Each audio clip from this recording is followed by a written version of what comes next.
Bonjour à toutes et à tous et bienvenue à bord. Aujourd'hui sur la chaîne Voile et Horizon, nous allons explorer le merveilleux monde des équipements et du jargon utilisé à bord d'un voilier.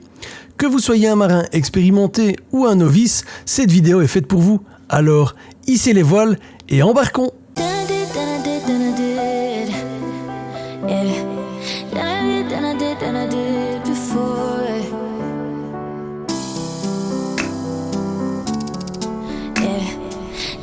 Than I did before.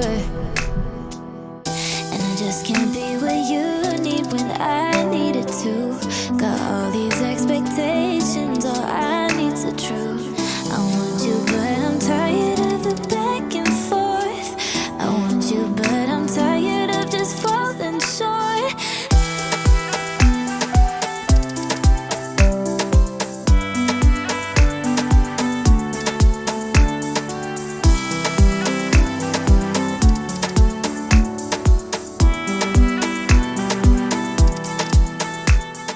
Tout d'abord, parlons des voiles, l'élément le plus emblématique d'un voilier.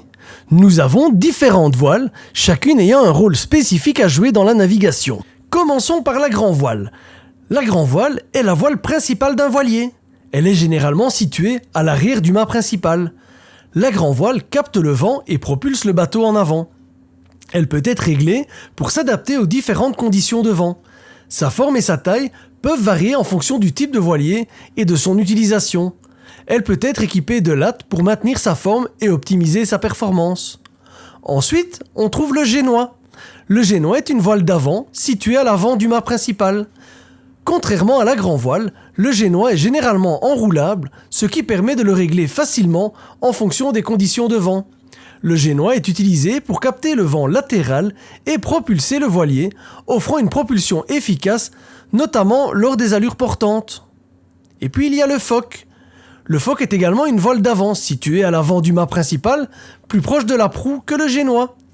Il est généralement plus petit que le génois et est utilisé pour ajuster la direction du voilier et optimiser la navigation, surtout lorsque le vent est plus fort. Le foc peut être utilisé seul ou en combinaison avec d'autres voiles selon les besoins et les conditions de navigation. On retrouve ensuite la trinquette. La trinquette est une voile supplémentaire utilisée dans des conditions de vent très fort et lorsque d'autres voiles sont réduites.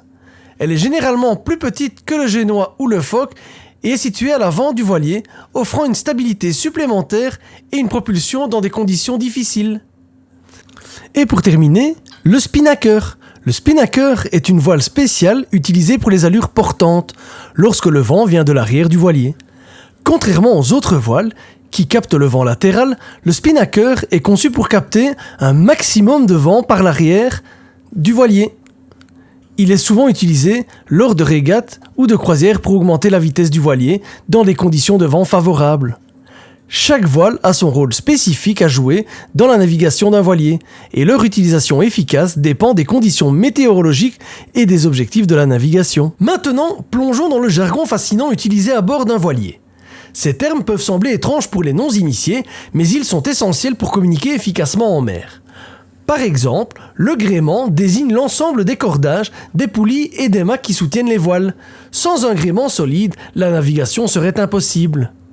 Prendre un ris signifie réduire la surface de la voile en attachant un ou plusieurs plis, ce qui est nécessaire par temps venteux pour éviter que le bateau ne se couche de trop.